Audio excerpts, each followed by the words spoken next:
Hello, everybody. Welcome along to the Premier League check-in podcast. We're here each and every Tuesday with the wonderful Matt SB looking back at the previous Premier League. Easy for me to say weekend. Plenty to talk about, Matt. We'll come to you for Matt's moment in just a second, but let me just rattle through these 10 results we've had in the top division this past weekend. Leicester 1, Forest 3 on Friday night. Villa 1, Bournemouth 1. Bournemouth nicking one right at the end there. Brentford 4, Ipswich 3. Brighton 2, Wolves 2. Man City 1, Southampton 0. Everton 1, Fulham 1. Another late equaliser in that one. Chelsea 2, Newcastle 1 into Sunday games. Palace 1, Tottenham 0 off the mark. Palace. West Ham 2, Man United 1 with big implications there. And the massive 4:30 Sunday game ended Arsenal 2, Liverpool 2. Welcome, Matt. An interesting load of results. What are you thinking for Matt's moment? We were spoilt for choice, actually, this time, and I was loving the amount of late goals. I'm sure you probably weren't with the way some of those goals went in, but what a dramatic week, and some of the limbs in some of these home and away ends we'll need to talk about. But for Matt's moment this week, I'm going to talk about a game where there wasn't any late drama. This game was kind of done and dusted with 15 minutes to go. And it was Leicester 1, Forest 3. Yes, I know we're talking about Nottingham Forest again, but it's because they've been so good. And last time we spoke about them, I think it was after they beat Liverpool, and it felt as if, was this their early peak of the season, and it might slowly just peter towards mid-table and maybe top half of the bottom half, if that makes sense. But they are keeping up this great start, and their away form is incredible. They've only lost one game this season, and you look at the numbers here, Ben, second best defensive record this season in the Premier League, behind Liverpool, who've only conceded 5. Forest have conceded 7. I just want to give so much credit to those defenders, first of all. I mean, Milenkovic has got to be up there for one of the signings of the season, and him next to Murillo, they just look really solid, to a point where when they come up against your Man Cities and your Arsenals, you think to yourself, okay, well, those teams are going to be the favourites, but Forest can certainly stick in this game with that back line. Chris Wood obviously needs a mention again. He just keeps scoring goals, doesn't he? That swivel finish, how good was that? What I love about that goal, Ben, is he doesn't even need to look at the goal. He doesn't look at the goal at all. He's looking over there. And I think he said in like a post-match interview, he just knows where the goal is. And obviously his numbers reflect that. He's got an instinct to know where it is and just to sneak it into that bottom corner. It was an incredible goal. Third goal, clever little goal as well. He latches onto a miscommunication at the back between the defenders and the goalkeeper and seals the deal. And as good as, like I say, Forest are as a team, without Wood, obviously, they wouldn't be maybe as high as they are. He is getting the goals that is keeping them moving. In these close games, he is winning. They don't have Gibbs 2-1. Don't have Gibbs White at the moment either, do they? No, they don't. But they've got so much quality otherwise, I suppose. I mean, Gibbs White, don't get me wrong, I really like Gibbs White. But Hudson-Odoi causes so many defenders problems, even though people know what he's going to do. You know he's going to cut in. You know he's going to try and finesse it into that bottom corner or something. But they can't stop him. You've got Elanga as well. And I think we need to give a special mention to Ryan Yates as well, because as much as this Forest team has evolved since it's been in the Premier League, he's been a constant. And he got a goal against Leicester. He got the first goal to get this going. It's a good little finish, that one. So I'm pleased to see him still chipping in and making contributions, because what it felt like to me on Friday was, I've actually thought, and don't be insulted by this comparison, but I look at Leicester City and they remind me a bit of Forest in their first season with Cooper. You see them maybe just pulling out enough results to maybe just stay up. But Forest, since then, have obviously gone to a new level. And it was nice that the Forest fans gave some credit to Steve Cooper. I think they were singing his name. They were chanting his songs. And obviously they've moved on with Nuno now. I mean, some people might look at that and think, oh, why are they singing the Cooper songs? It's kind of like texting your ex-girlfriend in front of your current girlfriend. But I don't think Nuno was too offended. They were still singing the Nuno songs afterwards. And no, I really like how far Forest have progressed. And you've got to hand it to them, Ben. 12 points above the bottom 3 already. Something would have to go very badly wrong for them to start getting sucked into that conversation. So, Forest fans, keep looking upwards and maybe get your passports out. Stuff it.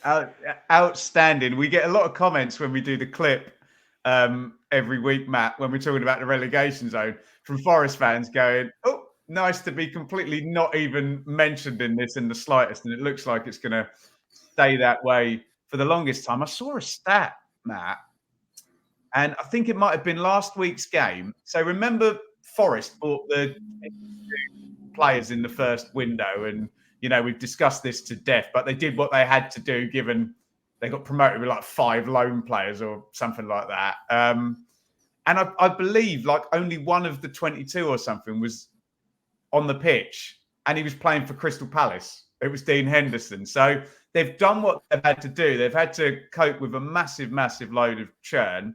I totally agree with you about Ryan Yates, because this was not even you and I both cover the EFL. This happened in the EFL where every Forest manager would come in, and Forest fans will know they've had a lot, and they all end up picking Ryan Yates, even though you think, he's the workaday central midfielder. They all pick him. He must be the best trainer, the best pro. He's the blooming captain. One player I did want to ask you about was Elliot Anderson as well. I think there was a little bit at the start of the season, everyone saying, this is silly now, this FFP thing. And Forest and Everton and Newcastle are all kind of, and Villa as well, all just trading with each other. And why have they spent that amount of money on a 21-year-old from another Premier League team? But he's slotted in absolutely beautifully as well. So it's all coming up roses for Forest, Matt. And as well, we kind of looked at the soft start and the fixtures, but they've drawn against Newcastle, they've won at Liverpool, and they've drawn against Chelsea as well. So you literally can't say that, even though they've had wins against Leicester and Palace and Southampton. They're just a good side, aren't they? They are. They've really come on leaps and bounds. And I think you're right to mention Elliot Anderson and the business they did in this summer, because at the very start of the summer, I was a bit like, Forest have got to be careful. You don't want to get hit with FFP again. They did have outgoings, which seemed to balance the books. And I'm not sure if it's part of the deal with Elliot Anderson coming in that Vlachodimos, the goalie, went over to Newcastle. And that seems to have been a masterstroke from Forest, because Elliot Anderson's come in. He's been great, of course. They look solid at the back. The keeper's been decent this season as well. He needs a mention. You can't even say it's been an easy start as well, Ben. Look, you look at the fixtures, Liverpool, Brighton away in particular, those games, they've done really, really well. It's weird, actually, that this season they seem to have been better away than they have been at home. Maybe they'll win at home. Isn't it? Yeah, that's a good point. But yeah, they got a home game against West Ham this weekend, and I think they'll fancy their chances with that one. They did win their most recent home game against Palace 1-0. I will say, though, looking at December, that looks interesting. Man City, Man United, Villa, those 3 in a row. But if you're, in the confidence Forest are, and they're keeping clean sheets the way they are and scoring goals, they should go into those games full of confidence. And yeah, honestly, they've got into a position where it's not like there's massive amounts of pressure in those games for Forest. It's kind of like, I don't want to say it's a free hit, because I think Forest are very capable of giving those teams a good game. But you get my point that they're not looking over their shoulder this season. They should be looking up the table and trying to stick around in that top 10, because there's other teams that we might have thought would be up there. I mean, Palace, for me, I think I predicted them to finish top 10 this season. They're down at the bottom trying to get away from that at the moment. So Forest can maybe fill that void and hang around in the top 10. Been very impressed. Yeah, and we're going to talk about the Manchester United job at the end of the show, and links with the Fulham manager as well. So there's potential that, you could get a Fulham job. Can I just quickly round it out, Matt, talking about Chris Wood? Because sometimes I feel sorry for maybe a little bit for the Newcastle fans, because they'll get a lot of stick saying, what'd you sell him for? He's banging the goals in. And to use an Ipswich analogy, you used to get it with Kiefer Moore, where Kiefer Moore played for Ipswich and it just didn't fit. It didn't work. He was pretty terrible, bless him. He went out, he went on loan, he went other clubs, and he actually comes back on loan to kind of, say to all the Ipswich fans, well, look, here I am, and this is the player you could have had. But I think sometimes a player or a striker specifically just works best, and he's the main man at Forest, and they kind of play through him, and they're not afraid to hit him with direct balls like for the final goal he scored. But yeah, 7 goals. I think Mbeumo's got more, and Haaland's like playing a different sport to everybody. But what about Chris Wood though? Yeah, no, he seems to be like the final piece to the jigsaw, if that makes sense, because Forest in the last year or two have been really exciting down the sides. Of course, they had like Brennan Johnson, didn't they? They've got Morgan Gibbs-White, who plays just behind. You've now got Elanga and Callum Hudson-Odoi, and there's so much flair that if you've got the right man in the middle, he'll just make sure it goes over the line, if you know what I mean. I mean, before they were having, they had a Worldie. He was all right. It always felt to me like the ball would hit him and go in. He'd just sort of bundle it over the line. Where there's a bit more maybe about Chris Wood in that moment, I suppose, at getting it past the goalkeeper. And yeah, I mean, I suppose his confidence is through the roof at the moment, you know, and he's just doing so well. I suppose another thing with the 1 year is I think he struggled with a couple of injuries where Chris Wood seems to be keeping free. Touch wood for the Forest fans, because there's a pun there, touch wood, because they want to keep him free from injuries, because, like I say, as good as their team is, he's getting the goals that is really keeping them going. Well done, Forest. Amazing start. We'll clip this out for Matt's channel. So if you're commenting and watching over there, come out and check out the whole Premier League check-in podcast over on the Benjamin Bloom football channel. And we'll see how far Nottingham Forest can take this.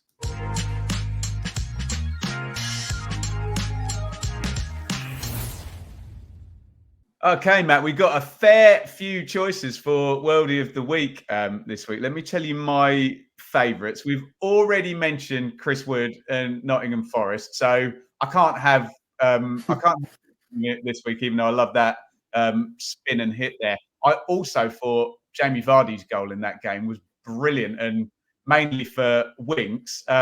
Unfortunately for him, there's a couple of other assists that were even better. One of them was from Emil Smith-Rowe to set up a great sort of no-look change of direction shot by Alex Iwobi.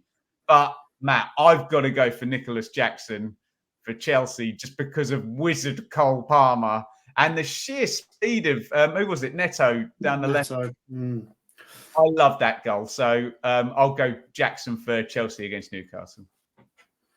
Yeah, maybe not quite a vintage week in terms of the ball flying in from 30 yards again, but the build-up in some of these goals, really nice. I think I might go with Jackson as well because, like you say, the pass from Cole Palmer is just perfect, but Neto, he's going so fast to get to that and to pull it back, and then the finish is really nice as well.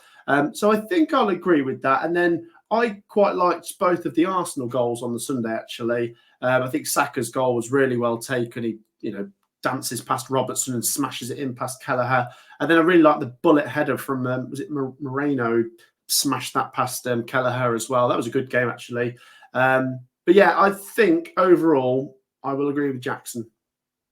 There we go. And the wizard, Cole Palmer, in the conversation yet again, as he is most weeks. Let's head towards the bottom of the Premier League table.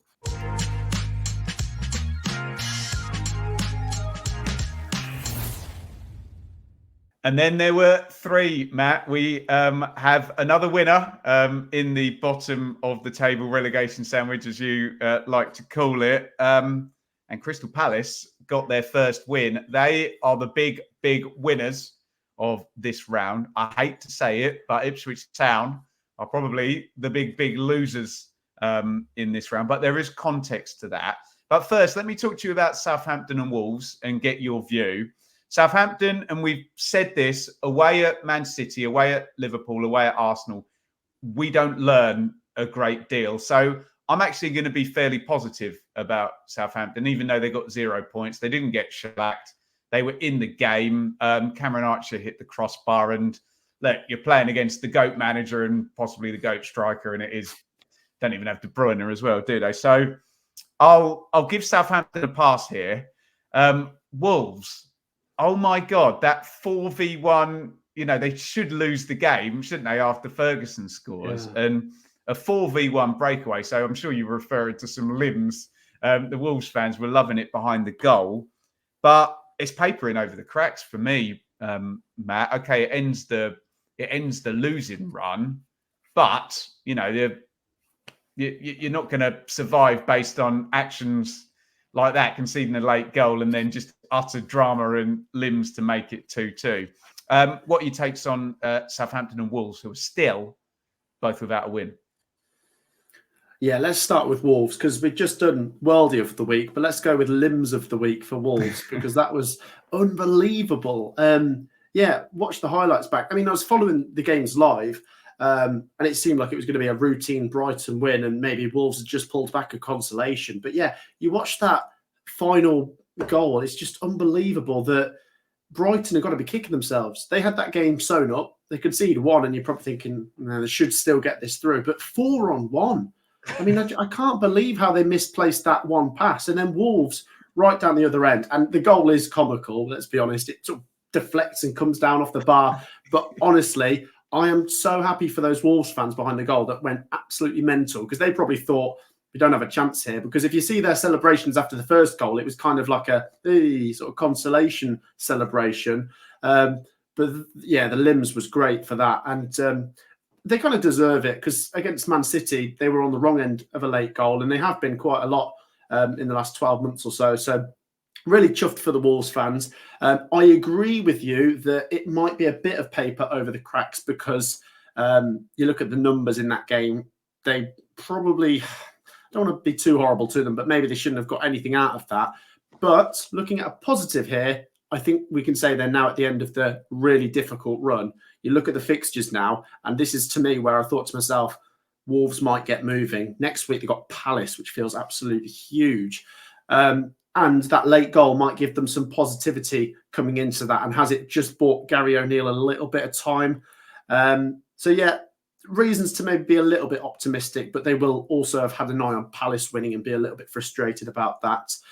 And as for Southampton, I think it's probably their best result of the season, which, given the context, I'm not trying to be patronising. It's just they've had 1 point this season, and that kind of felt like a loss against Ipswich, didn't it? So to go to Man City and lose 1-0, it's no disgrace. Like you said, you don't learn a lot from these games. They've got a big game against Everton at home next week, and it feels like every Southampton game at home feels like they've got to win or that's it. So I'll do that same narrative again. They've got to beat Everton for me. And maybe they will. Maybe they'll be relatively happy after the Man City game. So, yeah, I mean, Southampton and Wolves still down there. Wolves will be the happier that they've got their second point. Southampton won't be too down in the dumps. But like you say, I suppose after this weekend, the real losers are Ipswich. They are. I've spoken at length about this game over on the Blue Monday podcast, so I won't do so again here. I'll try and summarise. There are positives, Matt, in terms of George Hurst is now fit and up and running and scored a great goal. Connor Chaplin came in, Amari Hutchinson ill the night before. Liam Delap looks fantastic, and we're actually starting to have conversations of as Ipswich fans of enjoy Liam Delap because we might only get 38 games of watching him to be honest. But yeah, brilliant sub cameo from him. But Matt, if you concede 4 XG, penalties, red cards, I love Harry Clarke, but it was a horrible game for him. He jumps in for the first goal and puts the team on the back foot.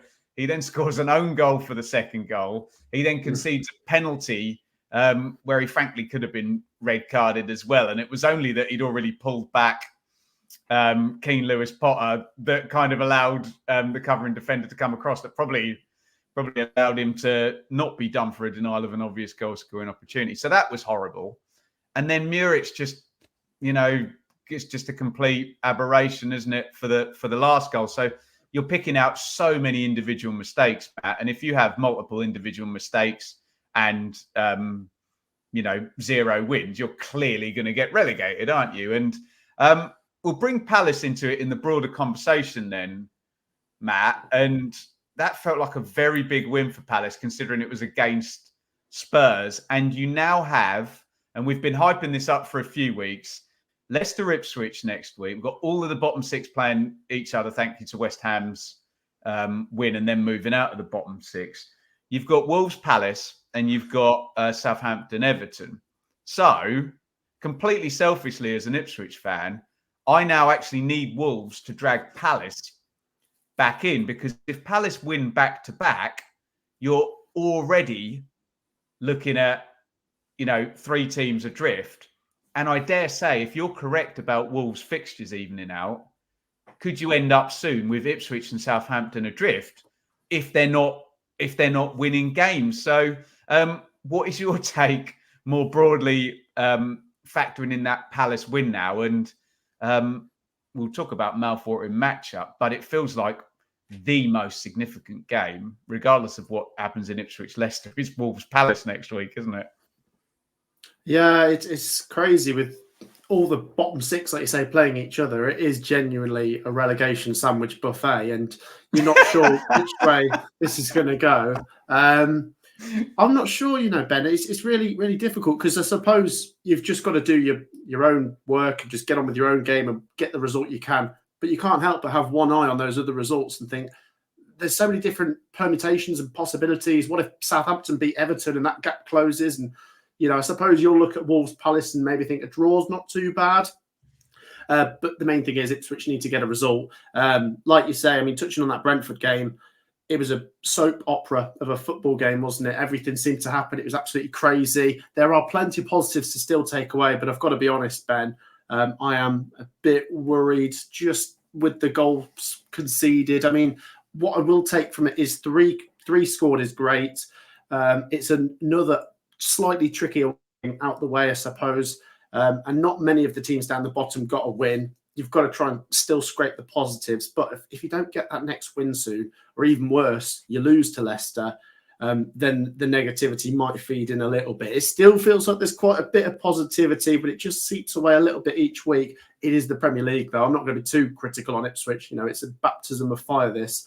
What I will say I'm slightly confused about is after the 0-0 against Brighton, I think we were saying to ourselves, Ipswich are learning, how to navigate the Premier League and know when to take a 0-0. It completely went the other way for this game. They went 2-0 up, which is great. And obviously they rattled the Brentford cage, which made them want to get back into the game.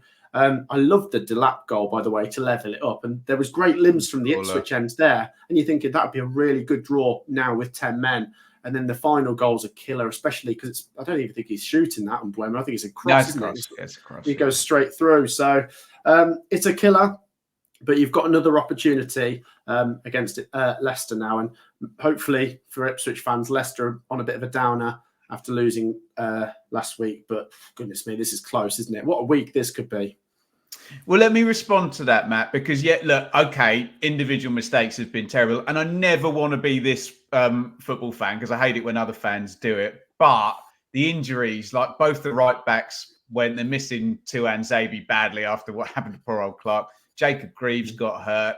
Morsey has been the captain and the leader, and he was hurt for this game as well. And Hutchinson obviously was the big loan return from last year. So, this is not me blaming it on injuries, because, you can have injuries and still not make loads of crazy mistakes. But, Matt, I just want to present this absolute doomsday scenario to you, because you've got the possibility of all the 3 teams outside the bottom 3 all beating the teams inside the bottom 3. So if Leicester were to beat Ipswich, Everton were to beat Southampton, and Palace were to beat Wolves, we would have, I'll tell you the gap between 18th and 17th would then go to 5 points, but then it would also be 7 points. And if that happens, Matt, everyone's going to start looking at it and say those 3 are gone, aren't they? Yeah, I suppose it's an interesting one. Like I say, you're probably hoping for maybe draws in the other game, but the next best thing after that is maybe your comrades down in the bottom 3 with you getting results just to pull those above them in. All the bottom 3 are at home, Matt. Yeah, it's an interesting way of looking at it. And I think some people might be like, "Oh, Ben's looking at the worst case scenario. Why is he doing?" You know exactly why he's doing that. It's good to outline that because that is the worst case scenario. And if you want to try and draw the positives afterwards, if you draw and maybe Southampton have beaten Everton, you can maybe look at a way in which this still might work out and try and take the positives. There's no point in just trying to look at the best case scenario. Ipswich are going to win and everyone else is going to draw, because although that might happen, you'll get yourself maybe a little bit carried away and, the reality might hurt you. So it's good to look at all scenarios, but yeah, it's going to be drama, isn't it? And once again, I'm a neutral here, Ben. I mean, I would like to see Ipswich Town stay up, of course, but I think I for sure agree. I want to see those bottom three getting something. We don't want to see three teams cut adrift. And we'll see what we predict in our Premier League predictions later this week, I guess. There you go. So, Crystal Palace, well done. The big winners down the bottom, and probably Ipswich Town, the big losers.